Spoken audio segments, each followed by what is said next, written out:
लग्न संस्था जी मुळात तयार झाली त्याचा बेस अत्यंत व्यवहारी आहे. कोर्टाची पायरी हे रिझॉल्व्ह करण्याकरता चढाली पाहिजे ही मानसिकता कधी होणार? आपण ना ह्या लोकांकडे भांडण्याकरता नाही जाते. We are going to these institution to resolve. ह्या जेव्हा माइंडसेट तयार होईल ना, कोर्टात वी गेले डोंट वांट टू भांडण्याकडे. Resolve, we want to fight or we want to live or to break. Or break. Resolution हा मुद्दाच नाही जो आपल्या आधीच्या जनरेशनचा होता. आपण चप्पल तुटली तरी शिवून आणायचो, आता बदलतो. आता व्हॅल्यू सिस्टीम मध्ये डिवोर्स म्हणजे चूक असं नाही माझं म्हणणं. का divorce? Very true. That is the value system. आणि ती जर नसेल ना तर मग काहीच होऊ शकत नाही. की आई वडिलांनी माझ्यासाठी हे केलंच पाहिजे. तो जो आहे तो ह्या पिढीचं फार नुकसान. हे जे आपण बोललो Correct. की बायकोनी अंड खाण्यास नकार दिला म्हणून घटस्फोट मागितला. मग काय अरे कसं? पण 8 महिने ती कशातनं जात होती. अरे पण आहे ना ज्या लोकांना त्या वासाचा त्रास आहे. आहे. एखादा माणूस इम्पल्सिव्ह झाला, एखादा माणूस व्हायलेंटली रिॲक्ट झाला. तो का ते काचा शोध घेण्याचा प्रयत्न. So we as a society आपण त्या काच्या मागे नाही लागत.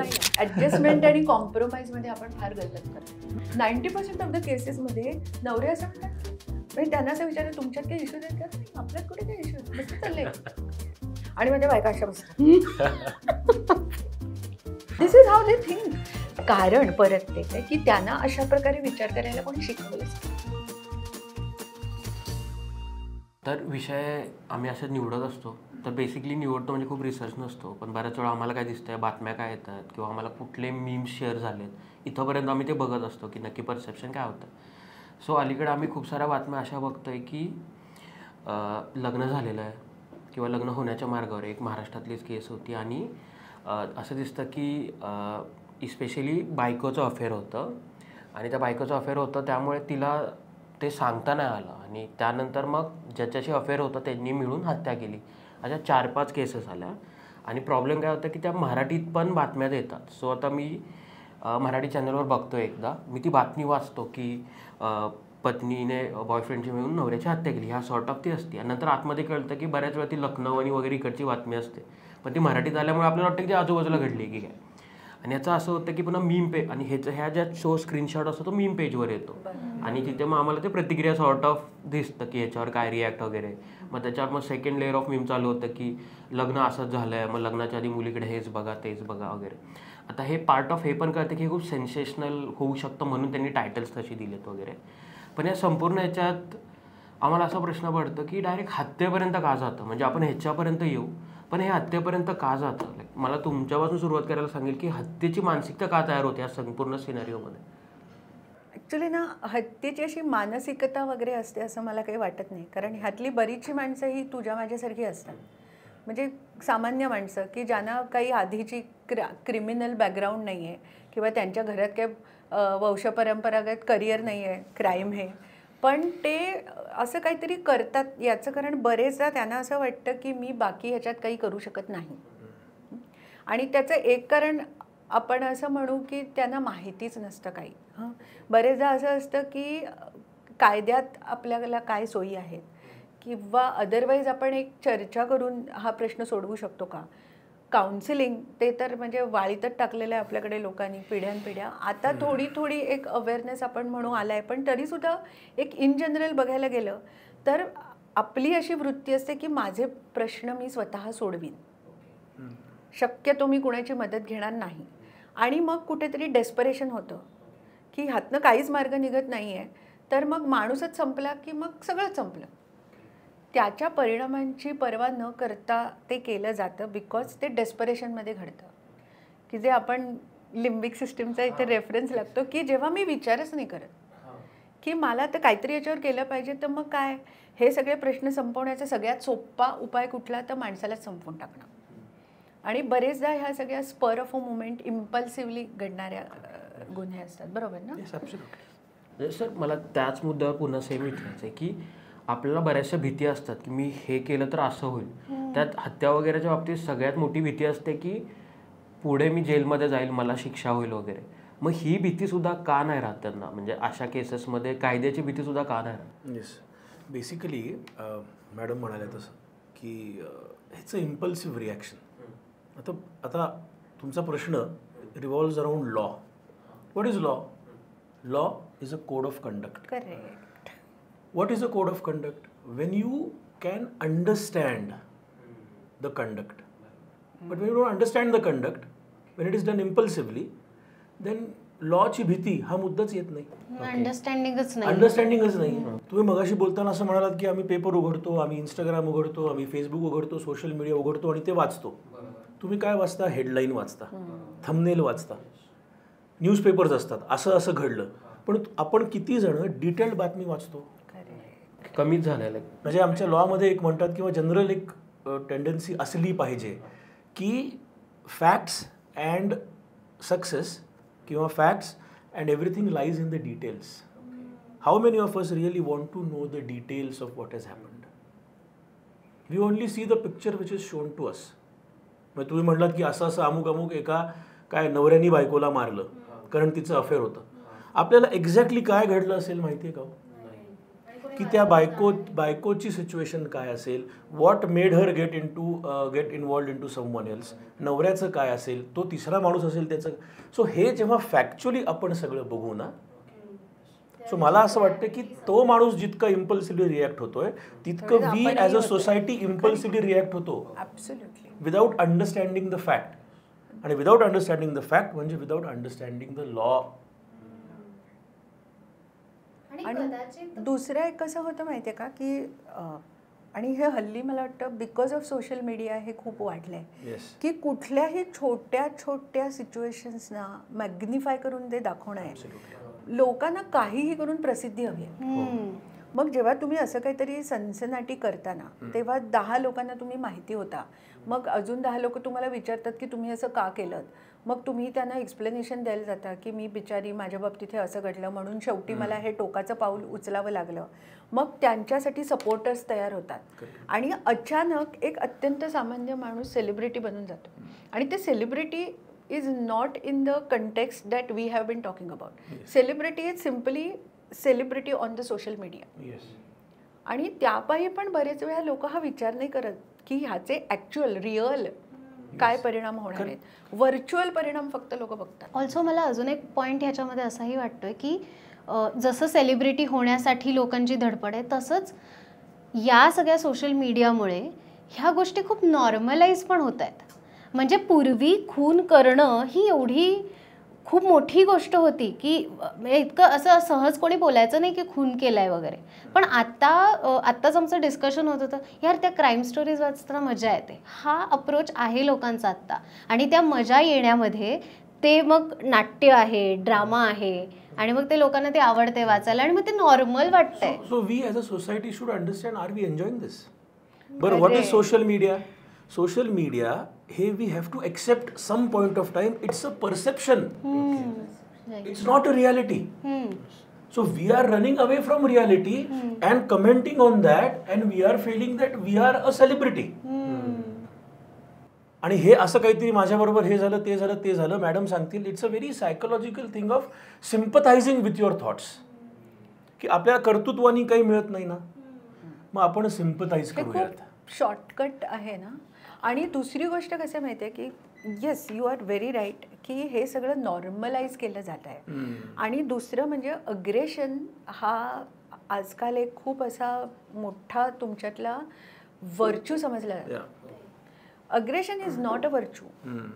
आपण नॉर्मल लेवलला आपण अग्रेसिव्ह नसतो.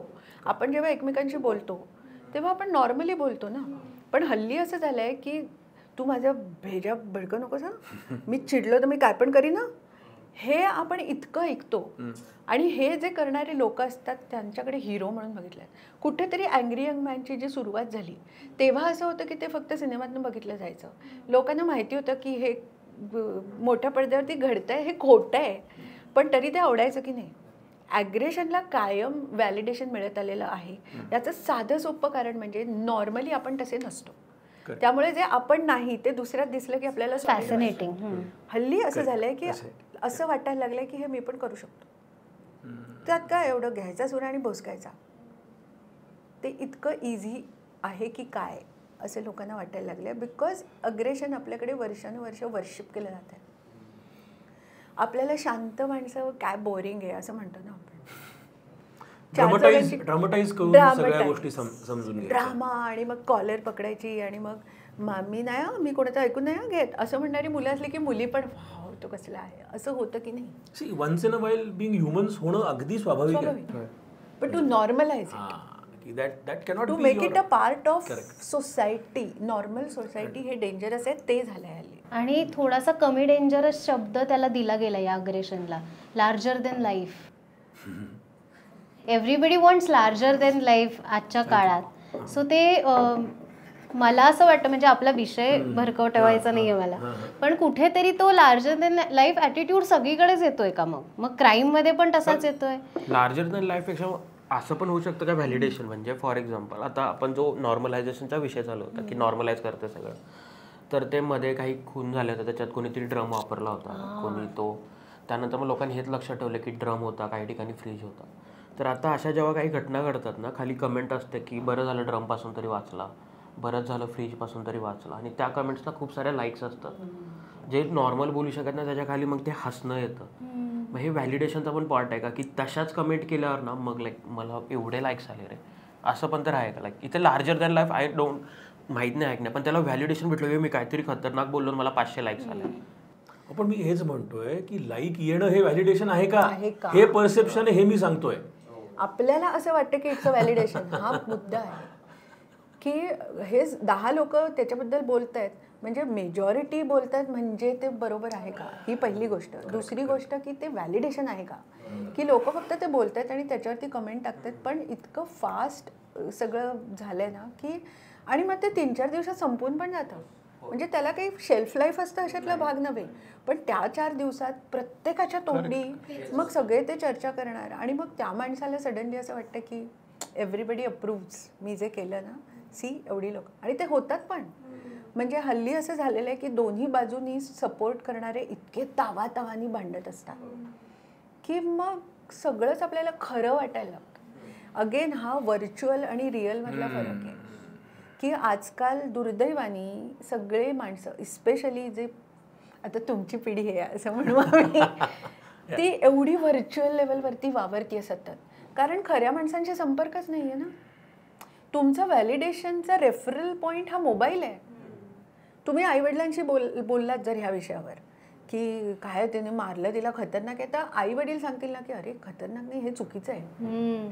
मोबाईल तुम्हाला हे सांगत नाही. Mobile will never correct you.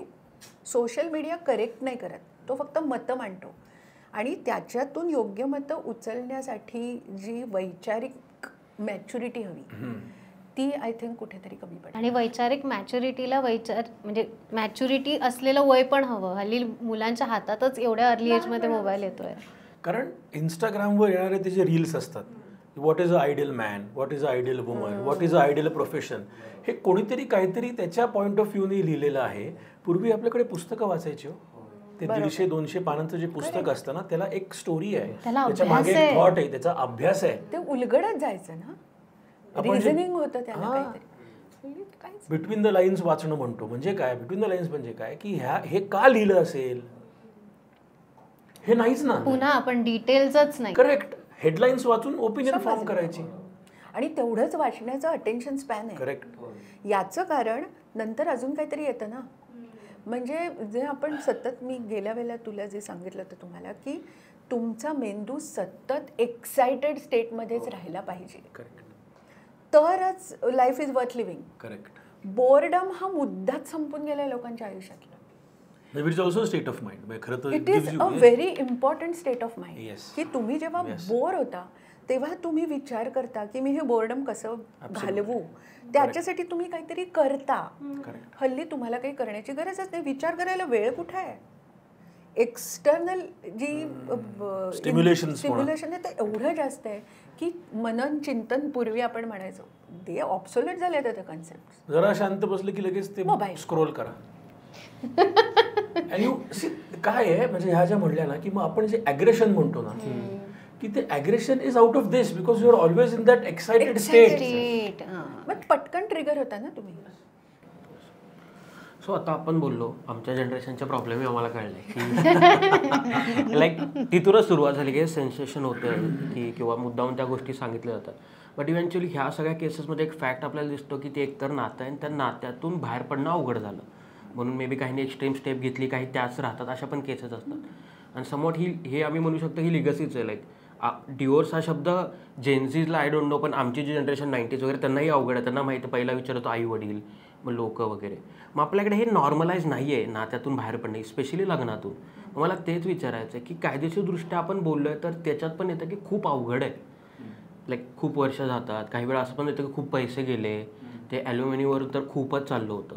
तर मला हेच विचारायचं आहे की नात्यातून बाहेर पडणं, स्पेशली लग्नातून बाहेर पडणं, लाईक किती अवघड आहे कायदेशीरदृष्ट्या इंडियात. सी तुम्ही जो प्रश्न विचारला ना, this can be categorise in to 2 things. Okay. एक इमोशनल कमिटमेंट आणि दुसरं लिगल प्रोसेस, ती आपण नंतर बोलूया. की लग्नातनं पडणं बाहेर अवघड काय, कारण तुम्ही जेव्हा त्या कमिटमेंटमध्ये आलात ते कुठल्या बेसिसवर आलात हे ठरवलं का? म्हणजे specially the generation we are talking about, today's generation, की they are aware about everything. एक कुठला तरी शब्द त्यांना दिसला तर लगेच गुगल करून चेक करतील, त्याचे प्रोज अँड कॉन्स चेक करतील. काय बाबा सोयाबीन प्रोज अँड कॉन्स, किती खायचं काय खायचं. मग हे जेव्हा तुम्ही you get in to a relationship where in the key word here according to me is answerability. Accountability आणि आन्सरेबिलिटी नको आहे. बरं, ती असणं म्हणजे तुमच्या स्वातंत्र्यावर गदा असं एक आता नाही आहे. It is whether you are honest with yourself or not. आणि हे जेव्हा कुठेतरी होतं ना, तेव्हा नवरा बायको असतील, 2 मित्र असतील, आई वडील असतील, मुलगा असतील, की तुम्ही हे डिस्कस केलंय का?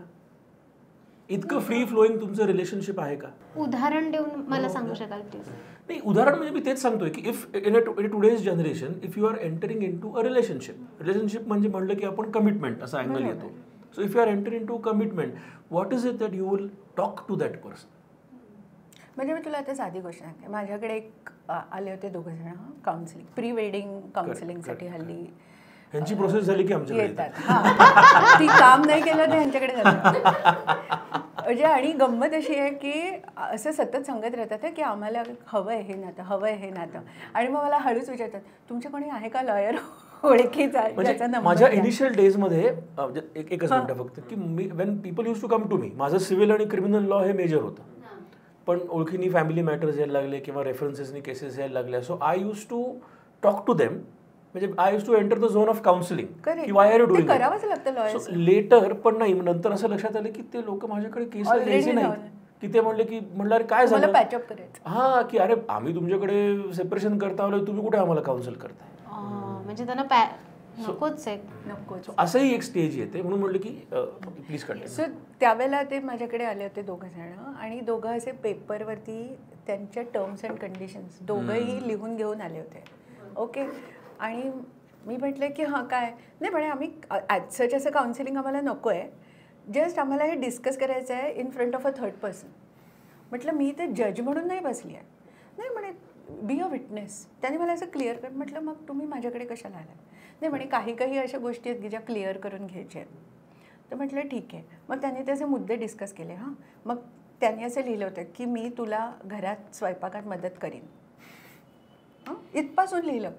आणि आपल्याला असं वाटतं की हां तुझा चेहरा आहे की ह्याच्यामध्ये काय. तर ती म्हणाली की हे नाही मला बरोबर वाटलं.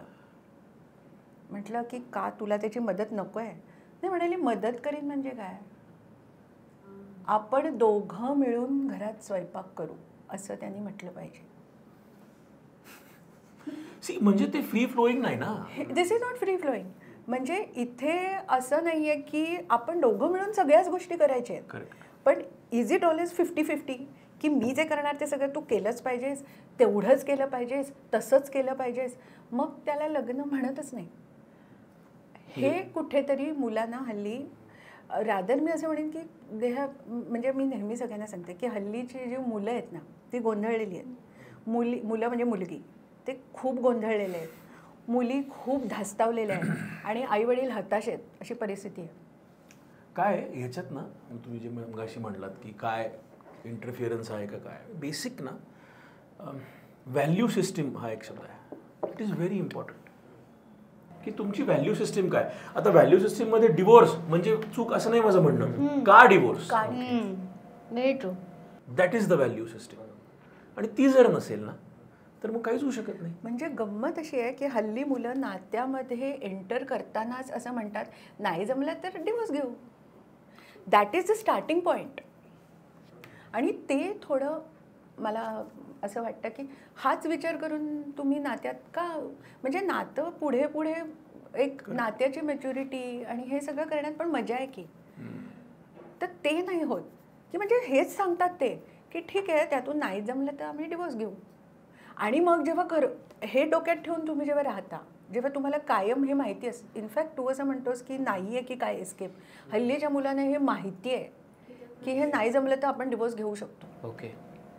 त्यामुळे जास्त फ्रॅजाईल झालाय. करेक्ट. आणि काय आहे ना, म्हणजे तुम्ही हे म्हणलात तो प्रश्न लिगल प्रोसेसने आपण बोलू, पण no one can compel a man or a womans to stay with each other even if they are in a wedlock. बरोबर. एकाने ठरवलं नाही, काय करणार आहे तुम्ही? इज इट अ क्राईम की पोलिसांकडे गेलो, मग पोलिसांनी किंवा कोर्टाने ऑर्डर केली, पोलिसांनी राहाच तुम्ही, असं नाही होऊ शकत ना. ते इट इज युअर, मी जे म्हटलं value system, moral obligation, how much you take upon yourself, की मला हे पुढे टिकवायचं आहे. बरोबर. म्हणजे ते जर फ्री फ्लोईंग नसेल, ते जर नीट अंडरस्टँडिंगनी केलं नाही, अंडरस्टँडिंग म्हणजे काय, जे काय फ्लॉज आहेत ते डिस्कस करा. तो जो एक कम्युनिकेशन आहे ना दोघांमधलं, ते सतत असलं पाहिजे. तो ती कम्युनिकेशन गॅप जेव्हा होते, आणि दोघांच्या मध्ये तिसरा हा काउन्सलर असू शकतो, विटनेस नाही असू शकत. When you call him a witness, him or her, which means any which ways you are not together. चुकली आहे ना तुमची. Any which ways you are not together as a team. Team can be you both, team can be we both. Correct. पण then we mutually respect each other's opinions and we are discussing, she is giving me opportunity, I am giving her opportunity, you are giving each other opportunity. पण हे free flowing असतं जर तुमची thought process, value system clear असेल तर. तीच नसेल तर काय, तुम्ही ह्याच्यातच जर शिरलात की नाही नाही माझं हे राईट्स अँड रिस्पॉन्सिबिलिटीज, हे मॅरेज इज अ कॉन्ट्रॅक्ट, हे जे काय फॉरेन कॉन्सेप्ट आहे ही सोडा. We as India we live on emotions. We do, हे मी कायम सांगते. And honest emotions. आणि तुम्ही ती नाहीच बाजूला करू शकत. कितीही तुम्ही अगदी आम्ही प्रॅक्टिकल म्हटलं तरी emotions will play their part. आता तुम्हाला ते किती ग्लोरिफाय करायचं आहे, त्याच्या सिम्पथाईज करून किती फायदा करून घ्यायचा आहे, हे सगळं तुमच्या ऑनेस्टीवर ठरतं. म्हणजे जसं मी मगाशी म्हणलो, अकाउंटेबिलिटी अँड ऑनेस्टी ही हे काय म्हणतात त्याला, आन्सरेबिलिटी, ही स्वतःशी आहे का पहिले. Are you honest with yourself? I am a criminal, okay, I accept I am a criminal.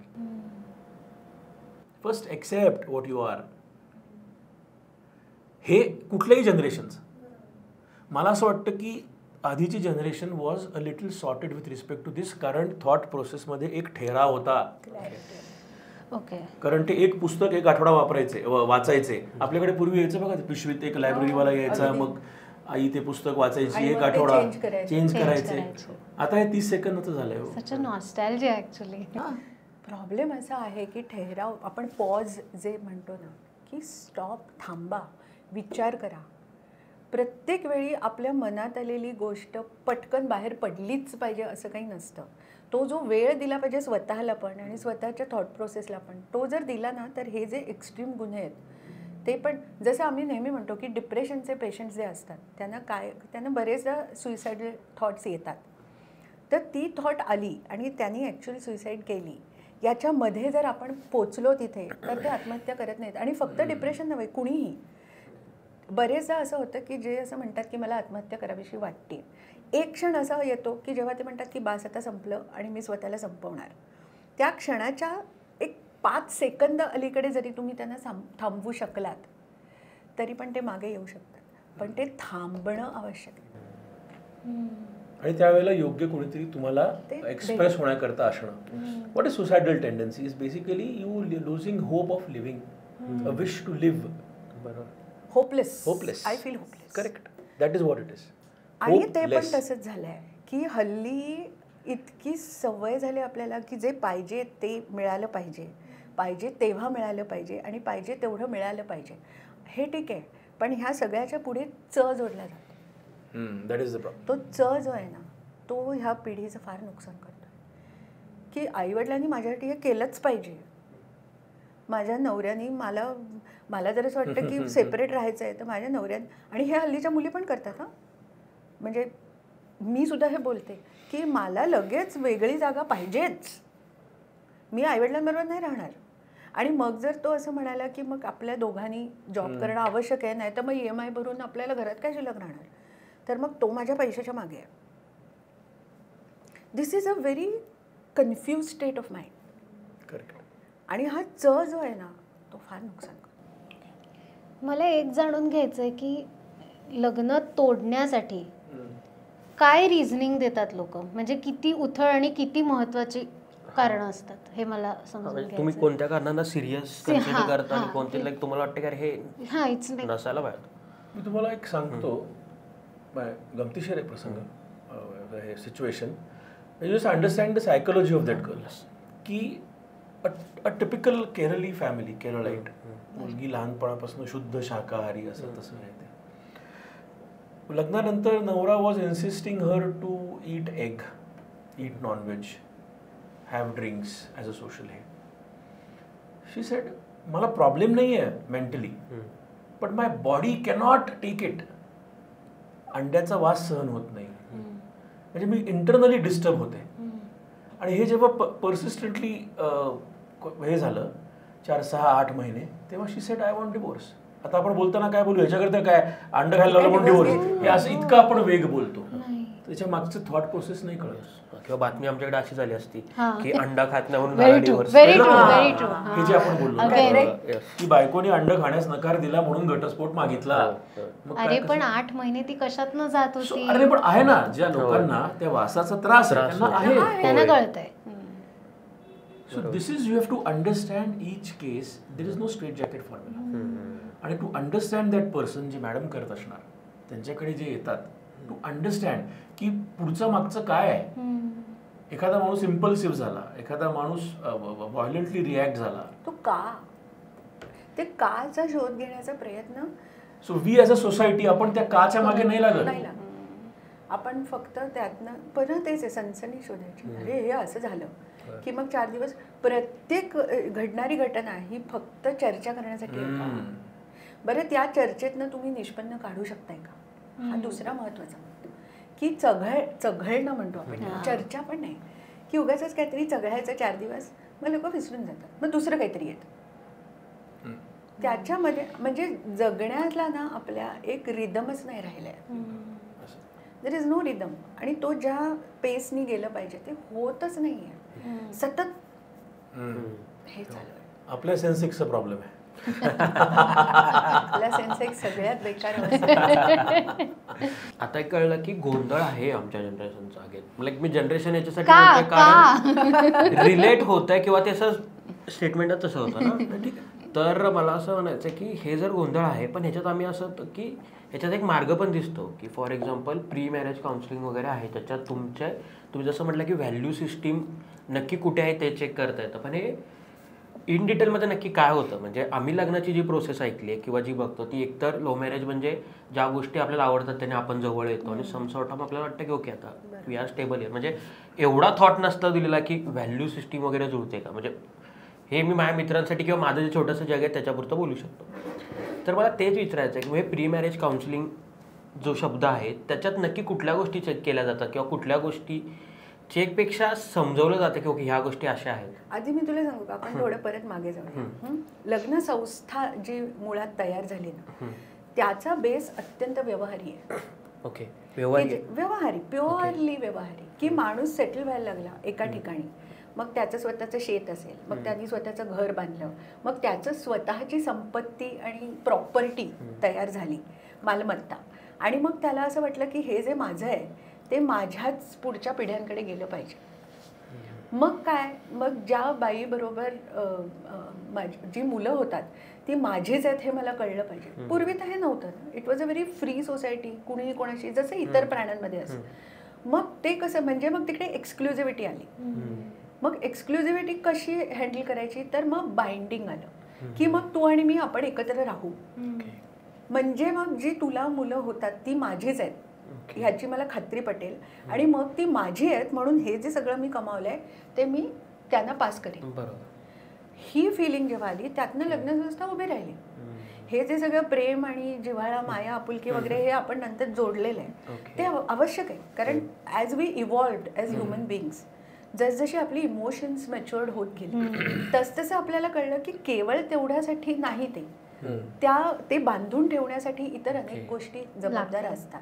पण मूळ बेस लग्नाचा व्यवहार आहे आणि तो अजूनही खूप मोठ्या प्रमाणावर शिल्लक आहे. लग्न संस्था जी मुळात तयार झाली ना, त्याचा बेस अत्यंत व्यवहारी आहे. व्यवहारी, प्युअरली व्यवहारी, की माणूस सेटल व्हायला लागला एका ठिकाणी, मग त्याचं स्वतःचं शेत असेल, मग त्यांनी स्वतःचं घर बांधलं, मग त्याचं स्वतःची संपत्ती आणि प्रॉपर्टी तयार झाली, मालमत्ता, आणि मग त्याला असं वाटलं की हे जे माझं आहे ते माझ्याच पुढच्या पिढ्यांकडे गेलं पाहिजे.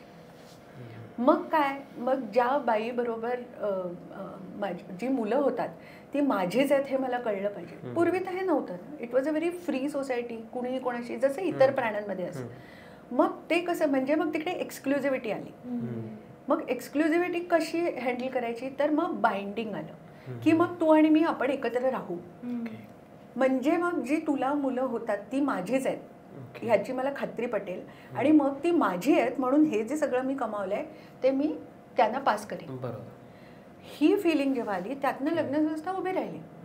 हे जे सगळं प्रेम आणि जिव्हाळा, माया, आपुलकी वगैरे हे आपण नंतर जोडलेलं आहे, ते आवश्यक आहे. कारण as we evolved as human beings, जसजशी आपली इमोशन्स मॅच्युअर्ड होत गेली तसतसं आपल्याला कळलं की केवळ तेवढ्यासाठी नाही ते बांधून ठेवण्यासाठी इतर अनेक गोष्टी जबाबदार असतात. पण मूळ बेस लग्नाचा व्यवहार आहे आणि तो अजूनही खूप मोठ्या प्रमाणावर शिल्लक आहे. पण ते मुलांना हवं आहे की अगं काल मी मुलगी बघितली की आज लगेच मी होकार कसा देऊ, बरोबर हे. पण काय बघायचं आहे हे मुलांना तरी कुठे माहिती आहे. कारण लग्न ही प्युअरली व्यक्तिगत गोष्ट आहे आणि त्याच्यासाठी रेफरन्सेस जे वापरले जातात ते पूर्णपणे सोशल आहेत, सामाजिक आहेत. समाजाने जे बनवून दिलेले आहे त्याच्यात बसणारा मुलगा किंवा मुलगी असेल तर आपण लग्न करतो. आणि समाज फक्त एवढंच बघतो की लग्न झालं की समाज स्थिर, समाजाला स्थैर्य पाहिजे, ते लग्न देतं. त्या लेवलवरती झालं की समाज खुश आहे. मग तुमच्या घरात डोकवून समाजने ना बघायला येत की तुमच्या दोघांची मनं जुळत आहेत का, ह्याच्याशी समाजाला काय, मग तिथे ते नातं पर्सनल होतं, तिकडे ते नातं पर्सनलच होतं. आणि ते आधीपासून जाणवलं पाहिजे की पर्सनल लेवलवरती आपण एकमेकाबरोबर किती कम्फर्टेबल आहोत, आपण एकमेकाला किती एकमेकाच्या गोष्टी आपण सोडून देऊ शकतो, आपल्यामध्ये एकमेकावरती विश्वास ठेवण्याची सुरुवात तरी होती का, की एक बेसिक डिस्कम्फर्ट की ह्या माणसाबरोबर नाही मला बोलावंसं पण नाही वाटत, मग तिकडे केवळ तो पगार भरपूर आहे त्याचा म्हणून त्याच्याशी लग्न करायचं का. तर प्री वेडिंग काउन्सिलिंगमध्ये आम्ही 2 मुलांना मुलं म्हणून, माणसं म्हणून एकमेकाशी बोलायला सांगतो. Communication about you as an individual, not as a part of the society. कारण माणूस हा जेवढा सामाजिक आहे तेवढाच व्यक्तिगत आहे. आणि दुर्दैवाने समाजाचा घटक म्हणून जे आपले वागण्याचे पॅरामीटर्स आहेत ते, आणि एक माणूस म्हणून जे वागण्याचे पॅरामीटर्स आहेत ते, या दोन्हीमध्ये एक कोऑर्डिनेशन व्हावं असे प्रयत्न तेवढ्या प्रमाणावर झालेले नाही. त्यामुळे समाजाला काहीतरी वेगळं हवं आहे आणि माणसाला काहीतरी वेगळं हवं आहे. बापरे. अजून एक म्हणजे मला आपण एक विषय, म्हणजे हा एक वेगळा पॉडकास्टचा मुद्दा आहे. मला पुन्हा आपल्या विषयावर घेऊन यायचं असेल तर मला तुम्हाला सर प्रश्न असा विचारायचा आहे की काही कॅटेगराईज नाही करायला पाहिजे खरं म्हणजे, पण तरीसुद्धा ह्या ज्या क्राईम रिलेटेड गोष्टी होतात ह्याच्यामध्ये अरेंज मॅरेजेसचं जास्त प्रमाण आहे का? म्हणजे मला माहित नाही, मी जस्ट एक प्रश्न मांडते. परत अगेन मी का हे स्ट्रेट जॅकेट फॉर्म्युला नाही करता येणार किंवा जनरलाइज करता येणार नाही, बिकॉज आपण जर असं म्हटलं तर की लव्ह मॅरेजमध्ये टेकन फॉर ग्रांटेड घेणं जास्त असतं, तर असं नाही ना. सो ते काय एक्स्ट्रीम्सला नातं गेलंय आणि किती टॉक्सिटी आहे एकमेकांमध्ये. आणि अगेन दॅट कम्स बैठक विचार अँड डिसऑनेस्टी. ते नाही ना. म्हणजे अशी नाती आहेत जी अरेंज असून सुद्धा टिकलेली आहेत. आणि मी तुला अगदी खरं सांगू का, तुम्ही हे जे क्राईम क्राईम क्राईम म्हणताय ना, अजूनही 100त 5 किंवा 6 असतील. त्यापायी आपण ही संपूर्ण सिस्टीमच फॉल्टी आहे असं म्हणण्याला खरं तर काही अर्थ नाही.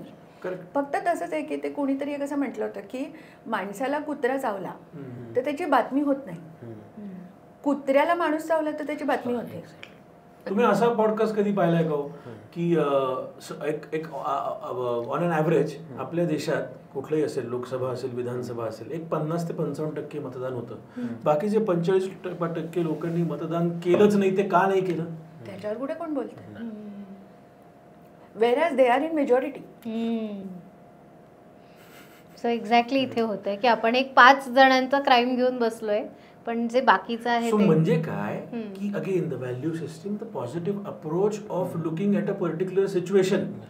आणि जसं काउन्सिलिंग प्री मॅरेज आहे तसं पोस्ट मॅरेज पण आहे, ज्या मॅडम करतात after divorce. Coming to the factual aspect of, तुम्ही कोर्टात केस फाईल केली, ती कंटेस्टिंग असेल किंवा म्युच्युअल कन्सेंटनी असेल, कुठल्याही पद्धतीने कोर्टात जा, there are marriage court counsellors. It is a part of mandatory legal process, जो बरेच लोक फॉर्मॅलिटी म्हणून करतात. सो त्या काउन्सिलर ते जे क्वालिफाईड लोक असतात ना सोशल वर्क आणि ह्या सगळ्यामध्ये, त्यांचं कामच ते आहे की see to it as far as possible. की ते रिकन्साईल होत आहे का, आणि अगदीच होत नसेल तर मग ऍटलिस्ट विथ डिग्निटी ते वेगळे होत आहेत का, कमीत कमी फ्रिक्शन. सो ही ती प्रोसेस आहे ना. पण तुम्ही परत त्या प्रोसेसवर विश्वास ठेवा ना.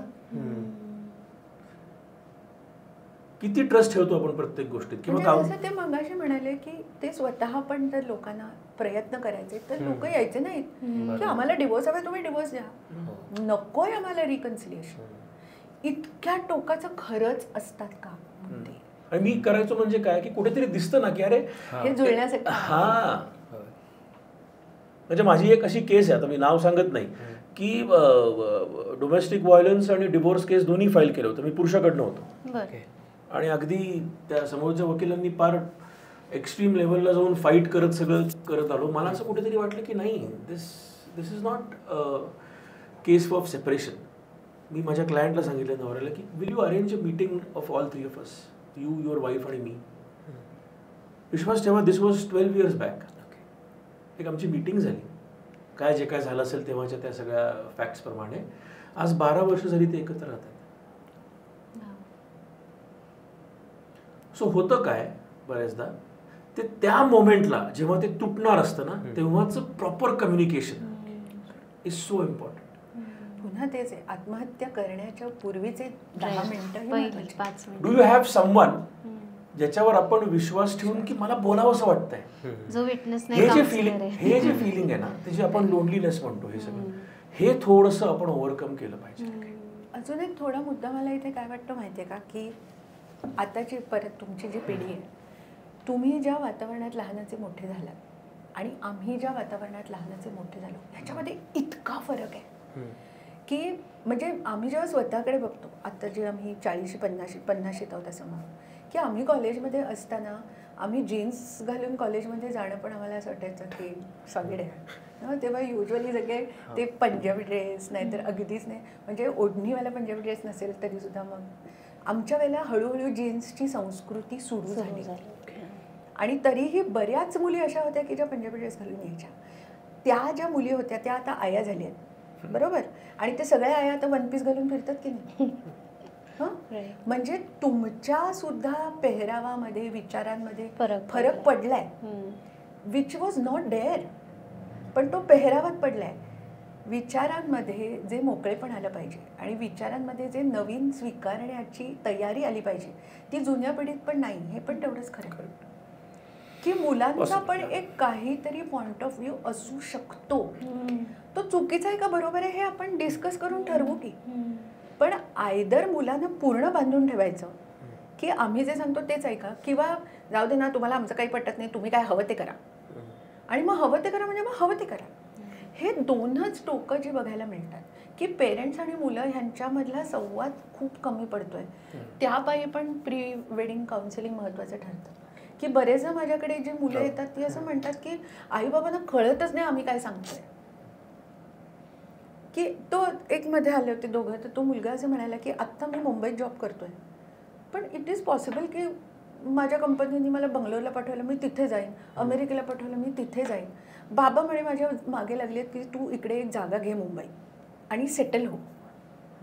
म्हणाला मी त्या जागेत एवढा पैसा घालीन, दुसऱ्या दिवशी मला कंपनी सांगेल की तू आता बंगलोरला जा, आणि म्हणे मी का मग तो एवढा पैसा घालू, त्यापेक्षा मी वर्ल्ड टूर करीन बायकोबरोबर.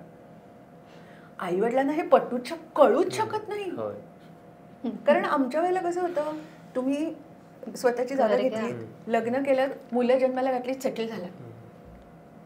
सो एक्झॅक्टली आज स्वतःचं घर घेण्यापेक्षा भाड्याने घेतलं रेंटेड प्रिमाइसेस, तर ते जास्त कॉस्ट इफेक्टिव्ह आहे. कॉस्ट इफेक्टिव्ह आणि लिव्ह इन रिलेशनशिप पण जास्त कॉस्ट इफेक्टिव्ह आहे इमोशनली.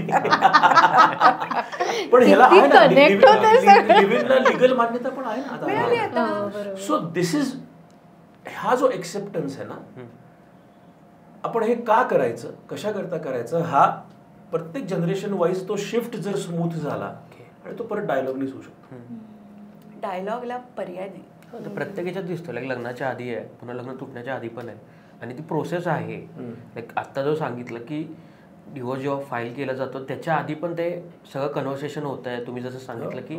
सो मला ह्याच्यात थोडं डिटेल्स विचारायचं, ह्याच्यात नेमके कोणते कन्व्हर्सेशन्स होतात, आणि सक्सेस रेट म्हणणं मे बी मला नाही वाटत तो शब्द बरोबर आहे का चुकीचा आहे, पण कोणत्या गोष्टी, म्हणजे बऱ्याचदा असं तुम्ही सांगितलं की ते येतात की आम्हाला नाही कंटिन्यू करायचं, पण असे कोणते की ज्यांनी कंटिन्यू केलं आणि ज्यांच्यात तुम्हाला कॉमन ट्रेट्स दिसले की यामुळे यांनी कंटिन्यू केलं, डिवोर्स नाही घेतला त्यांनी? मी तुला खरं सांगू, आता त्याच्यामध्ये कसं असतं माहिती आहे, परत जे मगाशी ते म्हणाले ना की परसेप्शन आणि रियालिटी याच्यामध्ये फरक असतो, बरोबर. तर तुम्ही तुमच्या लग्नाकडे परसिव्ह कसं करताय मुळात. लग्न ही तुमच्या दृष्टीने गरज आहे का, हा सगळ्यात मोठा मुद्दा आहे.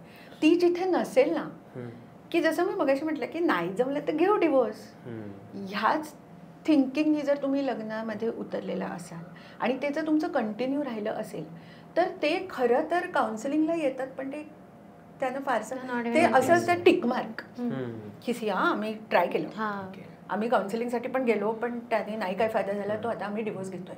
आणि मग बरेच वेळा असं म्हणतात नाही नाही, ते काउन्सिलर पण म्हणाले की तुमचं नाही जमणार, तुम्ही डिवोर्स घ्या. म्हटलं आम्ही असं डायरेक्ट कधीही सांगत नाही.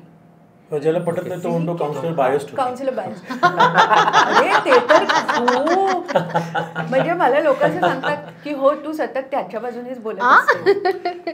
हे काय झालंय माहितीये का, परत म्हणलं बिलीफ सिस्टम, जो आपल्या विरुद्ध बोलतो तो बायस्ड आहे, तो चुकीचा आहे. म्हणजे हे मला लिगल सिस्टीम बद्दलही म्हणायचं, आपल्या विरुद्ध निकाल लागला म्हणजे जज बायस. असं नाही होत ना, कुठेतरी तर विश्वास ठेवायला सुरुवात करा ना. याचं कारण सगळं जग माझ्याभोवतीच फिरलं पाहिजे ना. मी जो आहे ना तो मीच्या पलीकडे जात नाही, की मी महत्त्वाचा, माझं सगळं महत्त्वाचं, माझ्या गरजा, माझ्या इच्छा, माझ्या इन्सिक्युरिटीज, माझं फ्युचर आणि माझं स्पेसिफिकली माझं, आमचं पण राहिलेली नाही भाषा आली. की मी त्यांना असं विचारते की मग तुमचा पुढच्या 10 वर्षाचा प्लॅन काय आहे, असं जर विचारलं ना तर मुलगा त्याचे प्लॅन सांगतो, मुलगी तिचे प्लॅन सांगते. मग इथे आम्ही कुठे आलो? हे मी नाही, मी वरून आम्ही वरनं जाणं इज मॅरेज. Simple definition. जसं आपण म्हणतो man is a social animal.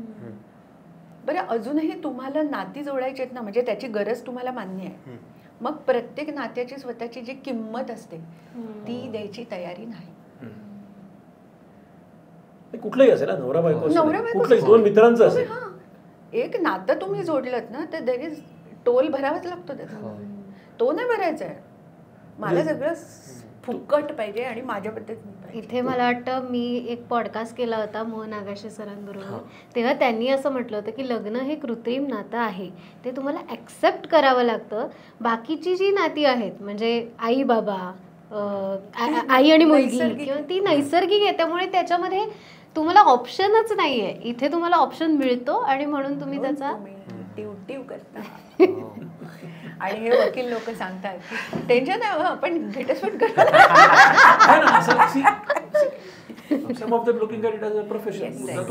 आणि कधी कधी खरोखर असं असतं की नाहीच ती नाती तुम्ही नाहीच परत एकत्र. सो मी आय थिंक तुला मग अशी तेच विचारायचं होतं की नाती जेव्हा खरंच टिकणारच नसतात तेव्हा तुमचा काय स्टँड असतो अशा वेळेला, म्हणजे तुम्ही ती प्रोसेस काय असते ते मला समजून घ्यायचं आहे. म्हणजे एखादा आम्ही फक्त एवढंच बघितलं की 2 लोक वेगवेगळ्या दिशेने एका कोर्टमध्ये येतात आणि तिथे बसून सह्या करतात. सह्या करतात. ह्याच्या पलीकडे आम्हाला माहितीच नाही की पुन्हा डिवोर्स ह्याच्यात प्रोसेस अजून काय. एक आलंय की कोर्टाच्या बाहेरचे व्हिडिओ व्हायरल आहेत आणि खूप मारामारी झाली दोन्ही साईडची, या लेवलपर्यंतचे व्हिडिओ. हे मी नाही बघितलेत पण ठीक आहे. मोस्ट ऑफ द एक्सेप्शन्स आहेत. एक्सेप्शन्स आहेत म्हणून तर ते माझ्या फीडवर आले. You said it. सो विषयांतर्गत तसं एक पेज आहे, त्याच्यात पेजचं नाव आहे की जिथे पण भांडणाचे व्हिडिओ येतात ना जेवढे सगळे ते त्या एका पेजवर येतात आणि एक रॅन्डम व्हिडिओ असतात आणि त्याला मिलियन्स ऑफ व्ह्यूज आहेत. एनिवेज आपला जो मुद्दा होता तुमच्याकडे. नाही मी काय म्हणतो ना, आपला तो एक फार महत्वाचा एक वर्ड आहे, एफ वर्ड आपण जनरेशन म्हणतो. So when will law come into force? When the flaws, FLAWs, flaw will overcome your senses. तो फ्लॉ जो आहे ना तुमच्या मित्राचा, तुमच्या बायकोचा, तुमच्या कंपॅनियनचा, हा फ्लॉ सुद्धा आपल्याला ना आवडला पाहिजे. तो नसेल ना तर मग काय अर्थ? And there is no point. आवडला पाहिजे म्हणजे काय, आवडला पाहिजे असं नाही, पण त्याबद्दल डिस्कस करा ना आणि मान्य झालं पाहिजे विथ डिस्कशन. की आपल्या प्रेमाचं म्हणजे आपला तो बाबे आणि दुसऱ्याचा तो असं नाही होऊ शकत ना. Be honest with yourself. म्हणजे ऍडजस्टमेंट सगळीकडे आहेत, फक्त ती करू वाटते. अरे जर आपण म्हणतो man is a social animal तर ऍडजस्टमेंट केली पाहिजे ना. गंमत काय माहितीये हल्लीची, नाही आमच्या पिढीने सुद्धा खरं तर ऍडजस्टमेंट आणि कॉम्प्रोमाइज मध्ये आपण फार गल्लत करतो. Very true. हां, ऍडजस्टमेंट आणि कॉम्प्रोमाइज मध्ये खूप फरक आहे. ऍडजस्टमेंट म्हणजे काय की मी माझा एक गोल आहे, त्याच्यापर्यंत पोचण्यासाठी मला माझ्या वागण्यात जे जे काय बदल करणं आवश्यक आहे ते मी करीन, पण गोल कॉन्स्टंट राहील. कॉम्प्रोमाइज म्हणजे काय की हे मला मिळणारच नाही तर मी माझं वागणंच बदलून टाकीन आणि गोलच बदलून टाकीन. That is a compromise. Adjustment म्हणजे मला तिथे पोचायचं आहे की माझं जर असं म्हणणं आहे की हे नातं मला टिकवायचं आहे, तो माझा गोल आहे, त्यासाठी मी जे करीन ती ऍडजस्टमेंट आहे. बरोबर. पण जाऊ दे तर काय, मी काहीच नाही करू शकत, मी हे असंच राहायचं, आमच्या नशिबात हे असंच असं म्हणून आपण ते टिकवण्यासाठी कुठलेही प्रयत्न न करता तसंच आपलं वाहत राहायचं. That is a compromise. म्हणजे टू सम इट अप मी काय म्हणेन की मॅडमकडे ॲज अ काउन्सिलर किंवा आमच्याकडे ॲज अ वकील आपण ना ह्या लोकांकडे भांडण्याकरता नाही जाते. We are going to this institution to resolve. ह्या जेव्हा माइंडसेट तयार होईल म्हणजे भांडणं किंवा पॅचअप हे दोन्ही नाही, रिझॉल्व्ह. कोर्टाची पायरी हे रिझॉल्व्ह करण्याकरता चढाली पाहिजे. ही मानसिकता कधी होणार? खूप इम्पॉर्टंट पॉईंट. Very important. कोर्टात वी गेले डोंट वॉन्ट टू भांडण, resolve, we want to fight or we want to live or to break. Or break. Resolution हा मुद्दाच नाहीये. जो आपल्या आधीच्या जनरेशनचा होता. आपण चप्पल तुटली तरी शिवून आणायचो, आता बदलतो. आणि त्याला आपण असं म्हणायचो की तुम्ही लोक सर तुम्ही फारच नॉस्टॅल्जिक खरंय. अरे पेन नाही, रिफिल्स मिळतात. Refills. Oh my God. Refill हा विषयच नाही ना. रिफिलचा विषय थ्रो हा पेन विषय. संपलं की यूज अँड थ्रो. मग दॅट इज द प्रॉब्लेम. हे जे रिझॉल्व्ह हा जो एक ॲटिट्यूड आहे ना, हा जर आणि असेल तो रिझॉल्व्ह करण्याचा प्रयत्न म्हणजे कमीपणा घेणं आहे का? Correct. Now then these things will come. म्हणजे ऍडजस्टमेंट का, म्हणजे कॉम्प्रोमाइज का, तर नाही. पण गोल महत्वाचा आहे ना. तुम्ही तुमचा गोल काय आहे ते तर आधी ठरवा. आणि नातं टिकवणं हा गोलच नाही राहिलेला हल्ली. याचं कारण ऑप्शन्स आहेत ना. ह्या सोडून गेलं तर दुसरं येईल काय. लगेच इंस्टाग्रामवर मेसेज करून अरे सिम्पथाइज.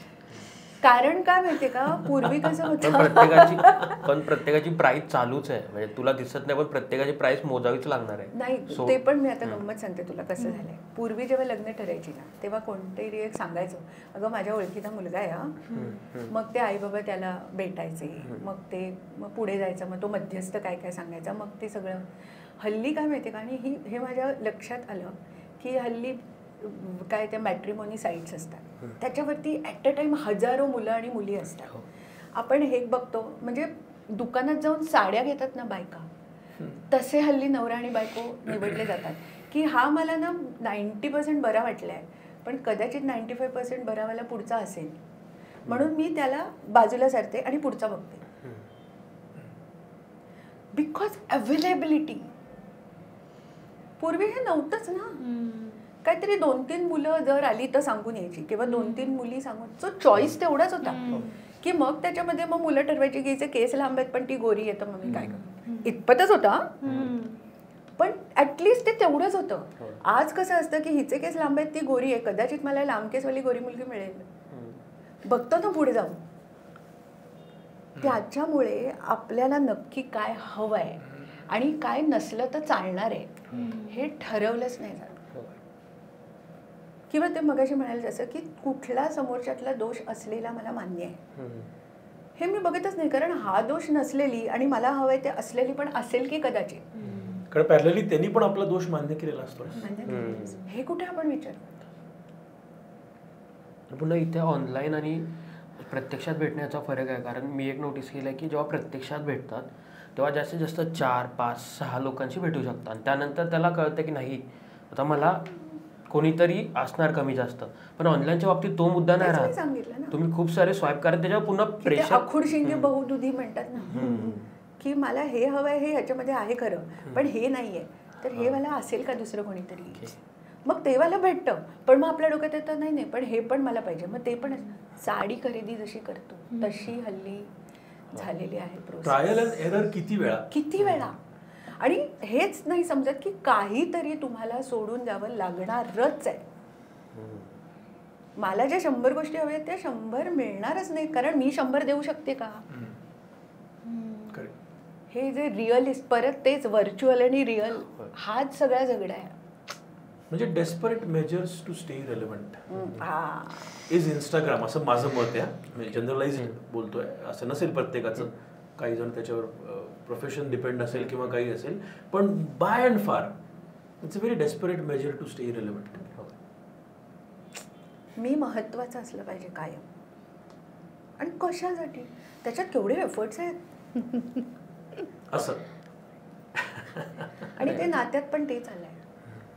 आणि मग ते कुठेतरी तुझं माझं, की मग मीच का, म्हणजे मीच का, हे तरी पण आमच्या पिढीत पण थोडंसं होतं, हे मला कबूल केलं पाहिजे. पण आता मीच कावरनं तू का नाही हा पुढचा प्रश्न आला. पण ह्या सगळ्यात ना आपण दोघं करूया इथपर्यंत पोचतच नाही ना तुम्ही. म्हणजे हे जे हल्ली ना जेंडर इक्वॅलिटी हा खूप हल्ली महत्त्वाचा मुद्दा आहे ना, तर मला नेहमी असं वाटतं की इक्वॉलिटी का हवी आहे, कम्पॅटेबिलिटीकडे बघा ना. की तुम्ही दोघंही जर सारखेच असाल तर निसर्गावरती जर आपण विश्वास ठेवायचं ठरवलं तर ज्या अर्थी त्यांनी 2 जेंडर्स निर्माण केले आहेत, काहीतरी त्याचं सिग्निफिकन्स असेल की नाही, की तुला काहीतरी जमतंय, मला काहीतरी जमतंय, आणि तुला अशा काही गोष्टी जमतायत ज्या मला जमत नाही, मला अशा काही गोष्टी जमतायत ज्या तुला जमत नाही, तर आपण दोघं एकत्र येऊ आणि ह्या सगळ्या गोष्टी करू. म्हणजे हे अगदी आयडियलिस्टिक वाटतं ऐकायला, पण it is very practical also.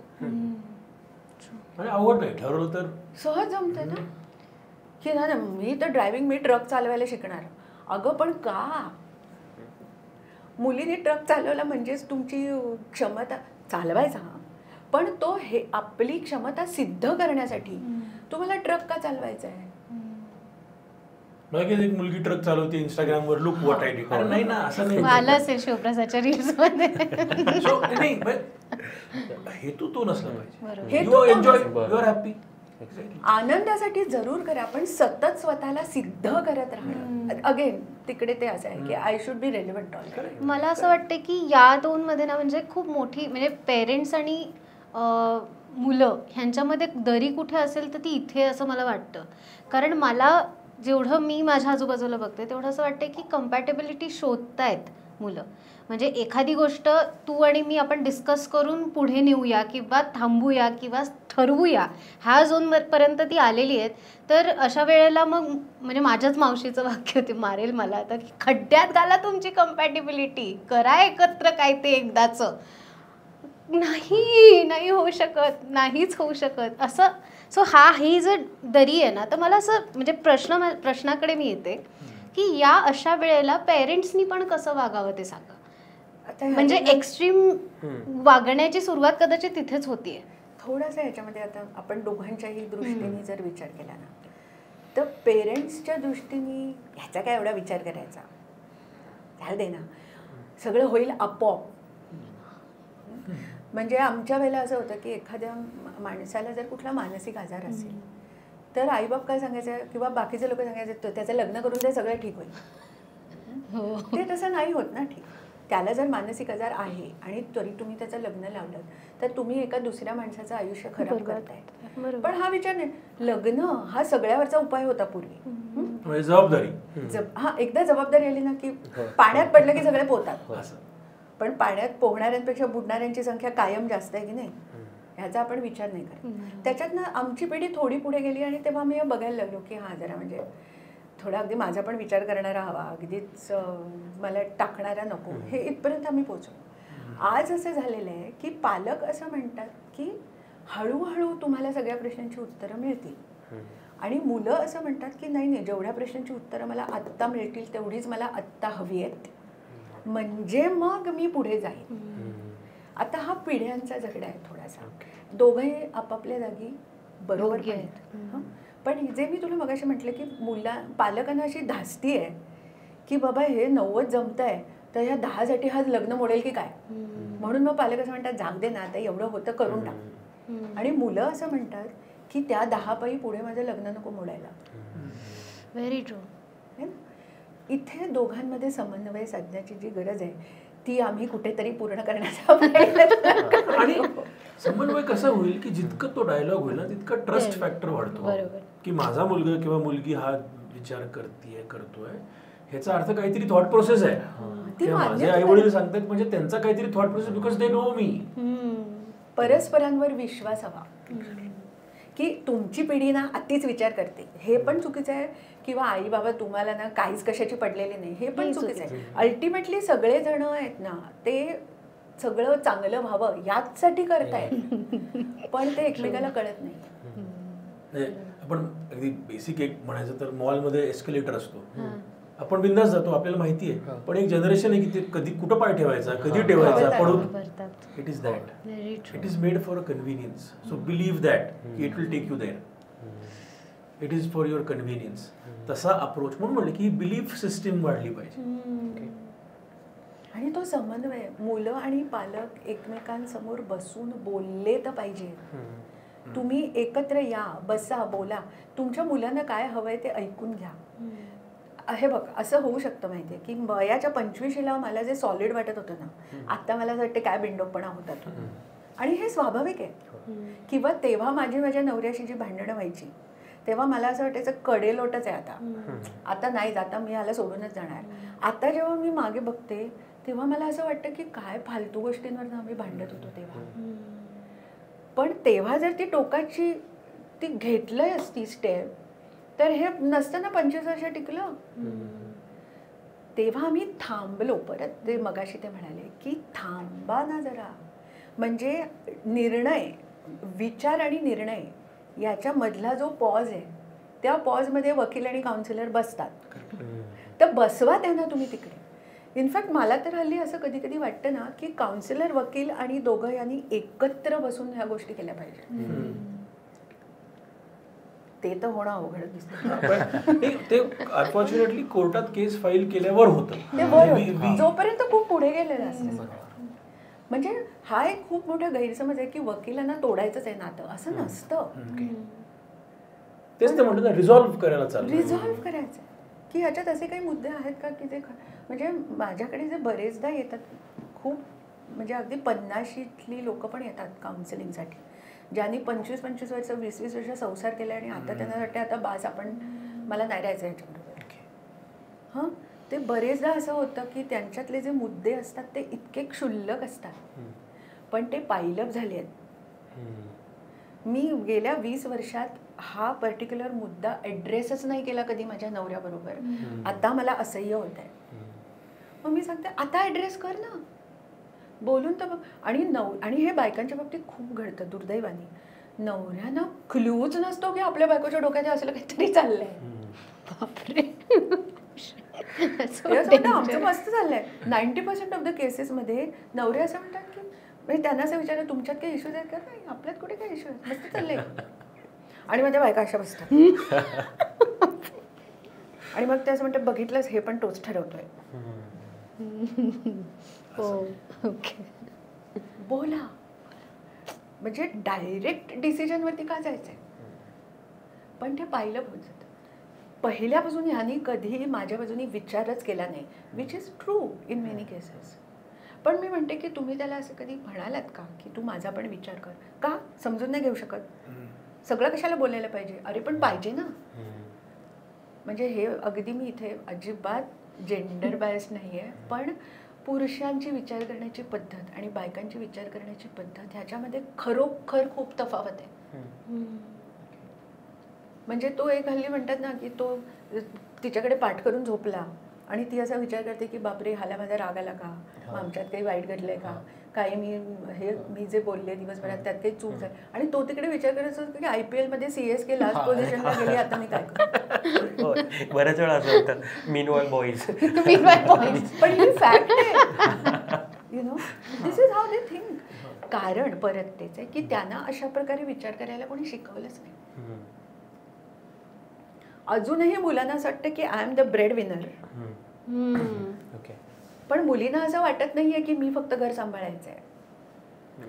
मुली जेवढ्या पुढे गेलेत तेवढी पुढे अजून मुलं गेलेली नाहीत. हा एक दुसरा मुद्दा आहे. पण जर तुम्ही त्यांना समजावून सांगितलं, त्यांची ऐकून घ्यायची तयारी आहे, हे पण तेवढंच. ते बिचारे खूप प्रयत्न करतायत माहितीये. म्हणजे तो मुलगा त्या दिवशी मला म्हणाला की मला असं वाटलं की मी तुला स्वयंपाकात मदत केली, असं म्हटल्यावर खुश होईल. त्याचा एफर्ट जेन्युइन होता, पण तिला ते त्याचं असं झालं की माझे वडील येत पण नव्हते, सो मी किमान येतोय. की माझ्या बाबांनी तर काहीच नाही ना केलं, तर मी तुला असं म्हणतोय की मी मदत करीन, सो बी हॅपी. तर ती काय म्हणते, माझ्या बाबांनी माझ्या आईला अजिबात मदत केली नाही, काहीच केलं नाही, मला नाही चालणार, तू पण आलं पाहिजेस माझ्या बरोबरीने. हा पर्स्पेक्टिव्ह मला समोर ह्या ह्याच्यात मला असं वाटतं की आता हे जे आपण डिस्कशन केलं ते ह्या मुद्द्यावर केलं की एक 50-55 वर्षाचं कपल तुमच्याकडे आलं, सो ही एक गुड प्रॅक्टिस असू शकते का? की बऱ्याचदा दोघांना नाही कळत आहे की तो पॉज घ्यायचा आहे किंवा ते कम्युनिकेशन घ्यायचं आहे. मग अशावेळी पिरियॉडिकली एक्सपर्ट्स म्हणण्यापेक्षा सायकोलॉजिस्टना भेटणे किंवा वकिलांना भेटणे एक चांगली प्रॅक्टिस असू शकते. म्हणजे आपल्याकडे कसं असतं की जसं मेंटल हेल्थच्या बाबतीत आहे तसंच कोर्टाची पायरी चढू नये वगैरे असं पण आहे. पण जेव्हा असे एक्सपिरियन्स आपण तुमच्याकडे येतात ते ऐकाल किंवा तुम्ही जे सांगाल की तुम्ही ह्या गोष्टींवर पण विचार करायची गरज आहे, सो त्यामुळे एक चांगली प्रॅक्टिस असू शकते की लाईक 5-10 वर्षांनी 15 वर्षांनी तुम्ही भेटू शकता अशा लोकांना. जसं म्हणजे मी मॅडमच बोलतो पुढे डेंटल चेकअप आहे, एक्झॅक्टली हा मेंटल चेकअप आहे. So true. नाती पण रिसेट करावी लागतात दर थोड्या दिवसात. प्रॉब्लेम कसा असतो माहिती आहे का, आपलं नातं हळूहळू इव्हॉल्व्ह होत जातं, डेव्हलप होत जातं, पण मॅच्युअर्ड होत जातच असं नाही. जिथे ते होत नाही मॅच्युअर्ड, तिथे फ्रिक्शन्स तसेच राहतात. 20 वर्षापूर्वी जे मुद्दे होते ते पण अजून असतील, याचा अर्थ तुमचं नातं मॅच्युअर झालं नाही. इव्हॉल्व्ह झालं नाही, इव्हॉल्व्ह पण झालं पण मॅच्युअर नाही. मॅच्युअर तर नाही झालं. इव्हॉल्व्ह होतच, ते स्वाभाविकपणे होतं, पण ते जे इव्होल्युशन आहे ते योग्य दिशेने झालंय का? तुम्हाला आज म्हणजे आज सुद्धा जर मी असं म्हणत असेन की माझ्या नवऱ्यात आंघोळ झाल्यानंतर पंचा बेडवरच टाकतो, तर मला त्याच्यापासून डिवोर्स हवाय, तो तेव्हा मुद्दा असू शकतो. आता आहे का? तो पण म्हणेल की तू सुद्धा खोलीतले दिवे तसेच चालू ठेवून बाहेर जातेस, मला घटस्फोट हवाय.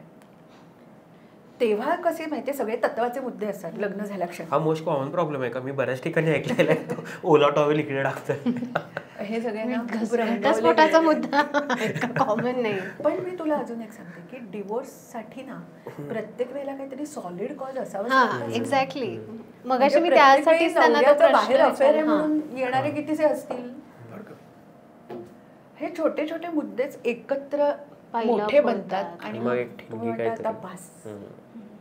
ॲक्च्युली हे खूप चांगल्या नोटवर, म्हणजे सुरुवात नात्यातनं बाहेर येणं अवघड आहे का या मुद्द्यावरून झाली होती, पण नात्यात राहणं कसं सोपं करावं ह्याच्यावर आपण डिस्कशन केलं, जे मला अजिबात मोडायचं नाही. हे खूप छान चाललंय, पण तरीसुद्धा एक थॉट की हे म्हणजे आपण एका परसेप्शननी बोलतोय की नातं कसं टिकवू शकता, पण नात्यातनं खरंच जर का बाहेर यायचं असेल तर त्यावर आपण यायला हवं आता. आणि ते आम्हाला खरंच समजून घ्यायचं आहे येस की नात्यातनं बाहेर येणं किती सोपं आहे किंवा कठीण आहे. सो जसं की आपण म्हटलं की आपण खूप छान पॉझिटिव्ह नोटवरती चर्चा सुरू ठेवूया, पण त्याला एक असा अँगल आहे की जिथे जो ॲक्सेप्ट करायला लागेल आपल्याला की हो नातं टिकवण्यासाठी प्रयत्न करायला हवेत का, तर हवेत, पण जर का खरंच नातं टिकणं म्हणजे पॉसिबलच नसेल. तर अशा वेळेला प्रोसेस काय आहे, लोक किती घाबरतात कायद्याला आणि त्या सगळ्या सोशल प्रेशरला, की काय म्हणतील लोक, काय म्हणतील, हा एक आपल्याकडे झोन असतो. तर ह्या सगळ्या गोष्टींशी ते डील कसं करतात आणि जर का त्यांना डील करता आलं नाही तर त्याच्यातनं ते पर्याय कसे निवडतात आणि कसे निवडू नये त्यांनी. खूप प्रश्न विचारून वन बाय वन जाऊया. फॉर एक्झाम्पल आपण घेऊयात की एका कपलने ठरवलं की आम्हाला वेगळं व्हायचं आहे, आमचं लग्न. फर्स्ट अँड फॉरमोस्ट की त्यांनी मॅडमकडे गेलं पाहिजे, की that will show a positive effort to reconcile. So माझ्याकडे जर कोणी आलं तर मी हे विचारतो की तुम्ही याच्या आधी काउन्सिलिंग केलंय का? बरं नाही केलंय तर घरचे एकत्र मिळून बोललात का? कारण घरचे का? कारण मॅरेज हे असं इन्स्टिट्यूशन आहे की ज्याच्यात घरचे म्हणजे किमान दोन्ही साईडचे आई वडील किंवा जे कोणी त्यांच्या क्लोज असतील ते, ह्यांचं तुमचं एक जॉईंट डिस्कशन झालंय का? सो हे विचारण्याचं कारण हे असतं की have you come to a conclusion that you want to separate. जेव्हा तुम्ही एका वकिलासमोर बसता तेव्हा आता आम्ही काय बरं करू हा मुद्दा नसला पाहिजे. तुमची एक थॉट प्रोसेस पूर्ण झालेली आहे आणि तुम्ही वकिलासमोर बसला किंवा तुम्ही कोर्टात जाणार आहात हे असलं पाहिजे. अँड देन माय जॉब किंवा कुठल्या एका वकिलाचा जॉब काय की ही प्रोसेस कशी असेल, किती स्मूथ असेल, किती एफर्टलेस असेल. एफर्टलेस म्हणजे काय की बाबा तिथे गेल्यावर काय करायचं हा जो प्रश्न असतो ना, सो ते टू एज्युकेट द क्लायंट. म्हणजे काही वकील असतील की त्याच्याशी बोलून क्लायंटला भीती वाटते की अरे बापरे आवड. No, make them comfortable, to educate them about the process of law. की आपण कोर्टात जाणार आहोत तर आता दोन पद्धती आहेत. Either you are going to file divorce by mutual consent or you are going to contest the case. That is, you are going to make certain allegations on the other person that we tried to reconcile. आमचं counselling पण झालं, म्हणजे independent counsellor कडनं झालं किंवा family members कडनं झालं, मित्रांकडनं झालं, but still he or she is not ready for a mutual consent separation. Mutual consent separation is always advisable because you separate with dignity. Dignity towards each other and towards whatever time you spent together.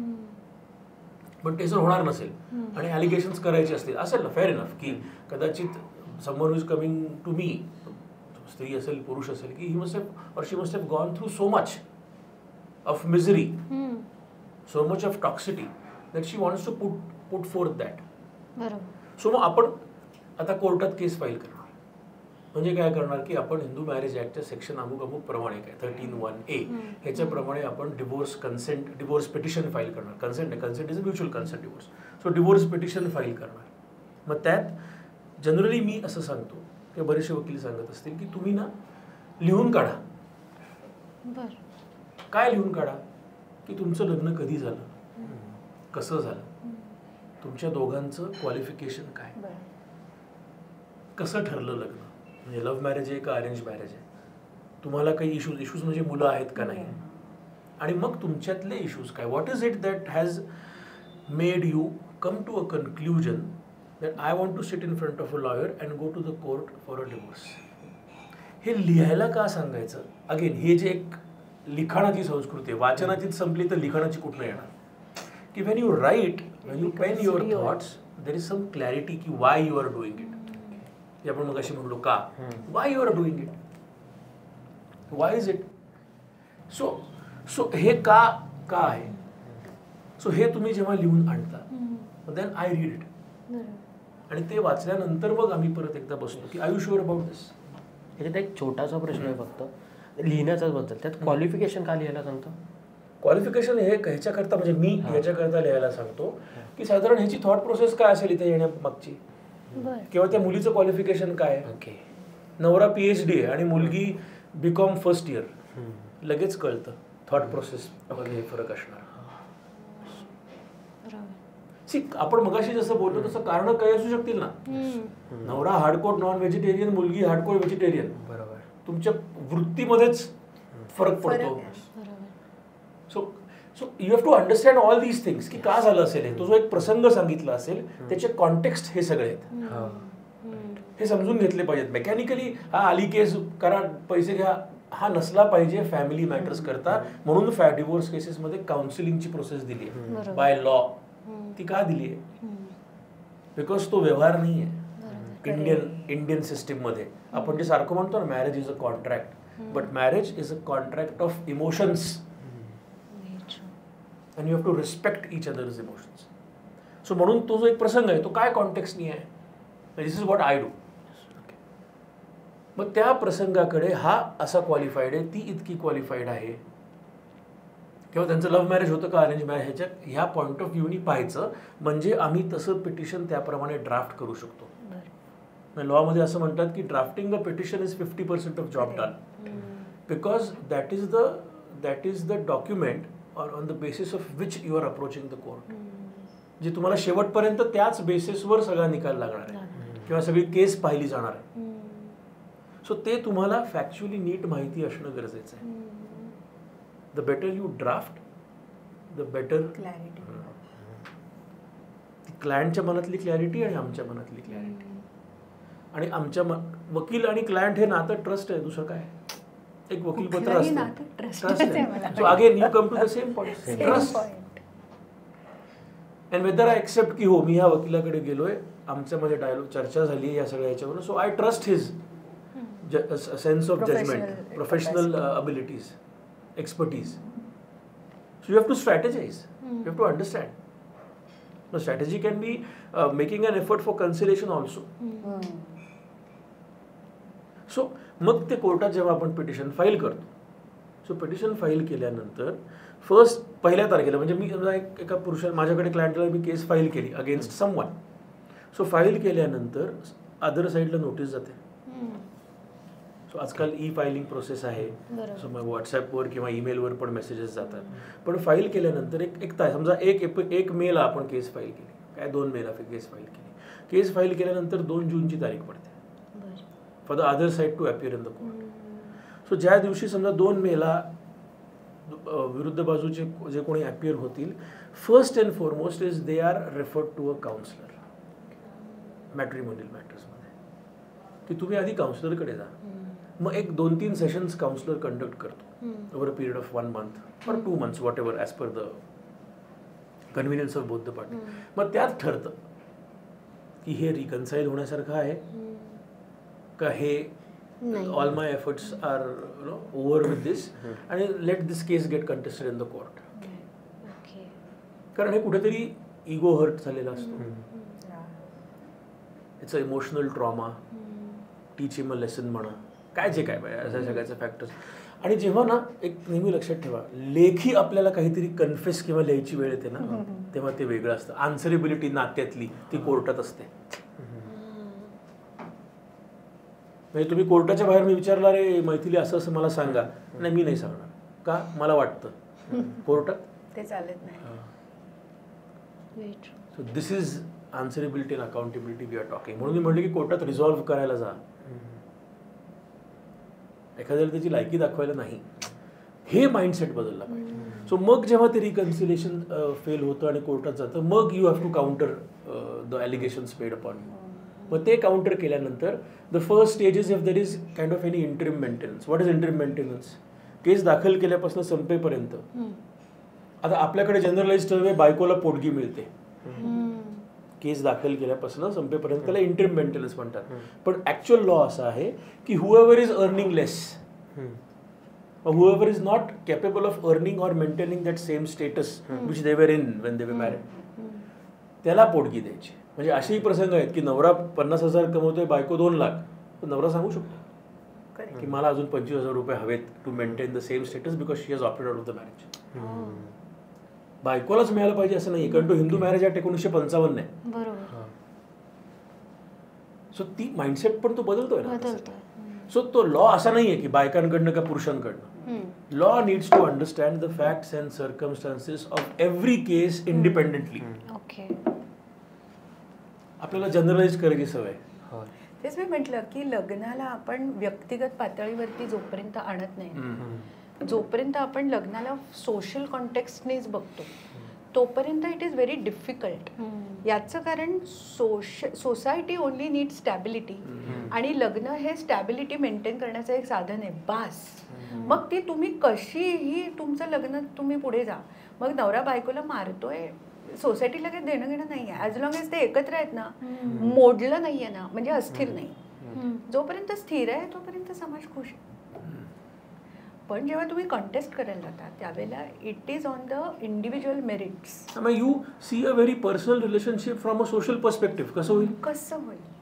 Very ट्रू. See it from a personal perspective. These are my requirements, these are my needs, these are my expectations. मग ते समाजाला मान्य नसतीलही कदाचित, पण मला हवंय तसं. तो अप्रोच आपला थोडा बदलायला हवाय. हा जो शिफ्ट आहे ना, आणि तो कधी शिफ्ट होईल जेव्हा आपण पॉझिटिव्ह विषयांवर जास्त चर्चा करू. सो म्हणून आपण अख्खा सेगमेंट 1 तास आपण फक्त पॉझिटिव्हली बोललोय आणि शेवटची 10 मिनिटं आपण फक्त निगेटिव्ह. बट खरंच म्हणजे मला ह्याच्यातनं खूप गोष्टी शिकायला मिळाल्या. आमची पिढी तुमची पिढी करता करता मला खूप गोष्टी ह्या कळल्या की एक तर डायलॉग खूप इम्पॉर्टंट आहे प्रत्येक नात्यात, प्रत्येक सिच्युएशनमध्ये, प्रत्येक गोष्टीमध्ये. जसं आपण आत्ता डायलॉग करतो तसा प्रत्येक माणसाने केला पाहिजे. हे मला यातनं मी टेक अवे घेते.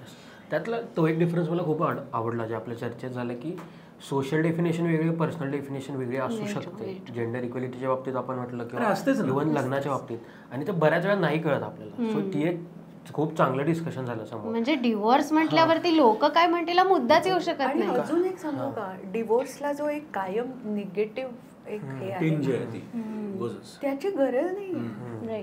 ओके, म्हणजे घटस्फोट म्हणजे कायम काहीतरी ड्रामा घडणार, मग मनस्ताप होणार, मग सगळे एकमेकावरती खूप चिखलफेक असंच असलं पाहिजे असं नाही.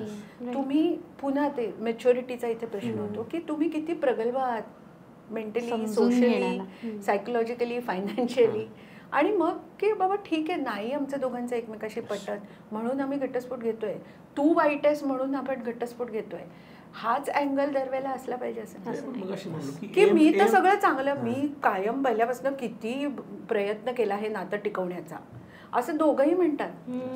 मग जर तुम्ही एवढा प्रयत्न केलाय तर तरी ते नातं तुटतंय, याचा अर्थ तुम्ही हे जे बोलताय त्यात काहीतरी तुमची बिलीफ सिस्टम ही फाईटची नसून रिझॉल्व्हची असते. हा एक वन ऑफ द बेस्ट हा तर सगळ्यात की तुम्ही कोर्टात धडा शिकवायला, कोणाचा बदला घ्यायला जात नाही, तुम्ही भांडण मिटवायला किंवा रिझॉल्व्ह करायला जाताय. की ह्यातलं रिझोल्युशन जर डिवोर्सच असेल तर डिवोर्स घेऊ, पण जर ते रिझोल्युशन पॅचअप असेल तर तो चान्स पण आपण एकमेकाला दिला पाहिजे. Trust that process. आणि ते तर आहेच. म्हणजे तुम्ही वकिलावरती डाऊट घ्यायला लागलात की तू माझा लॉयर आहेस आणि तू त्याच्या बाजूने का बोलतोस.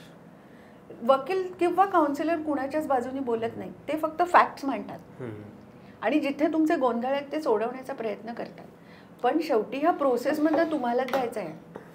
त्यातनं जो काय फायदा किंवा नुकसान होणार आहे तो तुमच्याच दोघांचा होणार आहे. काउन्सिलर त्याची फी घेऊन जाईल, वकील त्याची फी घेऊन जाईल, पण नंतर जे फेस करायचं की पोस्ट डिवोर्स परत जे एक ट्रॉमा असतो, किंवा पोस्ट जर नाही डिवोर्स घेतला तर त्यातनं जे काही आहे ना ते तुमचं दोघांचं आहे, हा एक विचार हवा. मला नेहमी असा लहानपणापासून प्रश्न पडतो, म्हणजे मला क्युरिओसिटी आहे की आपण एखाद्याच्या बाजूने लढत असलो पण आपल्याला समोरच्याच पटतंय असं तुमचं कधी वाटतं? प्रोफेशनली येस पॉसिबल आहे, but whenever I am standing as a professional I have to defend my client. Civil criminal cases मध्ये, matrimonial cases मध्ये. But if again जर तुमचं आणि क्लायंटचं अंडरस्टँडिंग करेक्ट असेल, if you have educated him enough to understand की law process काय, तर हे डिस्कस होऊ शकतं की अरे बाबा हे आहे ना, हे ते करेक्ट आहे, आपण कोर्टात मांडू. पण हा तो अप्रोच किंवा तो ॲटिट्यूड किंवा तिचं हे म्हणणं त्याचं हे म्हणणं विरुद्ध बाजूचं हे करेक्ट आहे, आता काय करायचंय सांग. हा मला तू खूप महत्वाचा, वकिलांसाठी हा खूप मोठा मुद्दा असतो. कारण असं 100% बरोबर किंवा चूक कुणीच नसतं ना. आणि आपल्याला हे दिसतंय की तू गाढवासारखा वागलायस पण आता आलायस माझ्याकडे, तर चल I will try to help you in all possible ways. आणि आम्हाला तो प्रश्न नाही पडत because we are suppose to be neutral. वकील न्यूट्रल तसे नाही राहू शकत, कारण मला माझ्या जो क्लायंट आहे त्याला केस जिंकून द्यायचे ह्याच अप्रोचने मी गेलं पाहिजे. त्यामुळे वकिलांना न्यूट्रल राहण्याची सोय नाही. It's a difficult thing, even if it's very difficult. म्हणजे आम्ही बघताना कसं बघितलंय की एक लॉयर जिंकला आणि दुसरा लॉयर कसा लुक देऊन त्याला निघून गेला तडक तडक तेच तर ड्रामेटाईज एन्जॉय करायची सवय लागली ना आपल्याला. पण त्याला पण कुठेतरी खाते केरे त्याच बरोबर होतं हे आम्ही बघत आलोय. नाही, हा लॉयरचा ड्रामा हा वेगळा विषय आहे. त्याच्यावर तुम्ही पॉडकास्ट करा. पॉडकास्ट विषय मिळालेला आहे. So it is very difficult. So काय आहे, ॲडव्होकसीचं बेसिक लक्षात घ्या की to defend someone no matter what is a very difficult task. You have to step into his shoes emotionally म्हणजे तर ऑल्सो. प्युअरली प्रोफेशनल व्ह्यू पॉईंटनीच बघा. तुमचे इमोशन्स तिथे अजिबातच नाही येतात तुम्हाला.